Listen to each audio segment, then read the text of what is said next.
All right, let's get into it. Today, we're going to uncork one of the wine world's biggest, well, best-kept secrets. So, let's just dive right in with a question.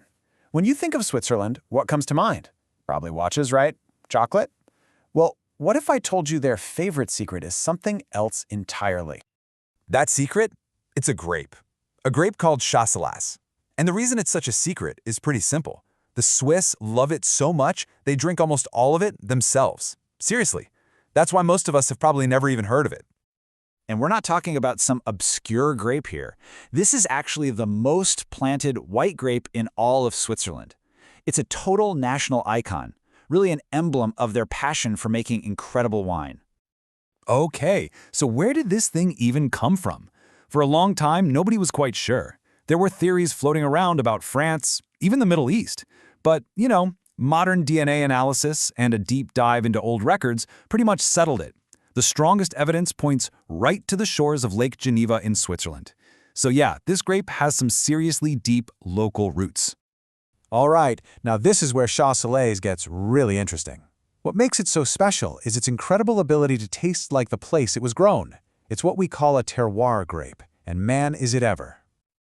Some grapes have these huge, loud personalities that kind of shout at you from the glass. Chasselas, it whispers. It's more of a faithful mirror, just perfectly capturing all the little details of the soil, the climate, the landscape. It's almost like looking through a crystal clear window right into the vineyard.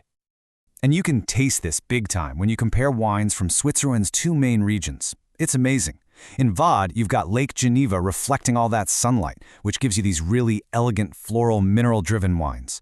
But then you go over to Valais with its intense alpine sun and super dry climate, and that same exact grape gives you something way more structured and fruity. It's just a perfect showcase of how terroir works. So how do the winemakers do it? How do they bottle that sense of place so perfectly?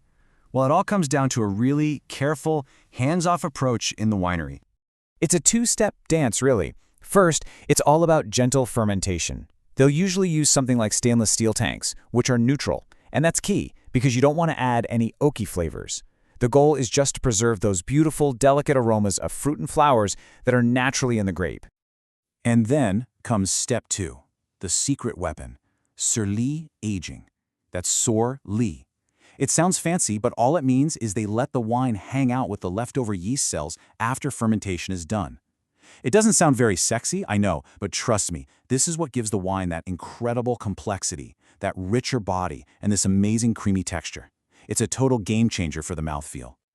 Okay, so this grape is a real chameleon. Not only does it change its taste based on the soil, it even changes its name depending on where you find it. So let's look at its different aliases and styles. Right. So in the Valais, back in Switzerland, they proudly call it Fendant.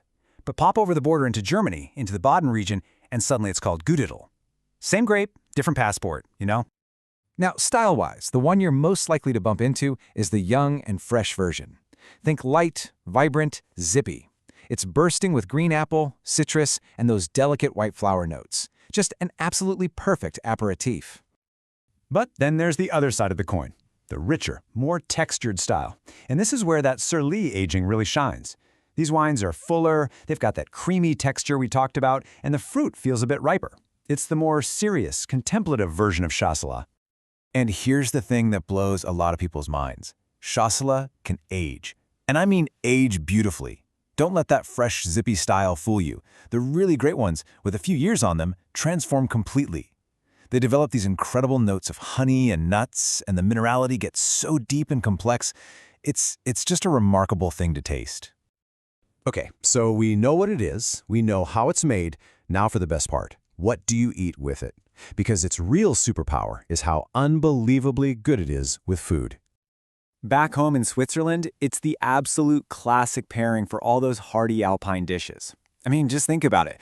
All that melted cheese in a fondue or a raclette, you need that bright acidity to cut right through the richness. It's also just perfect with delicate fish from the lakes, and it's a lifesaver with a charcuterie board, cleansing your palate for the next bite of salty meat or nutty Gruyere. But don't just box it in with Swiss food. Its elegance makes it an amazing partner for food from all over the world. Try it with oysters, with sushi, with a simple roast chicken, or even with delicate Asian flavors.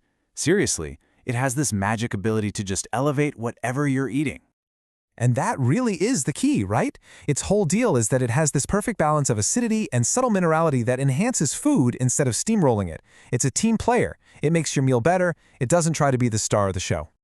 So when you think about it, Chasselas isn't just a wine. It's like a liquid postcard. It's proof that you can actually taste a place, a mountain, a lake, a specific patch of soil, all from what's in your glass. It's an invitation to go on a journey. Which leaves me with one final thought for you. If a grape can taste like a place, where are you going to explore next?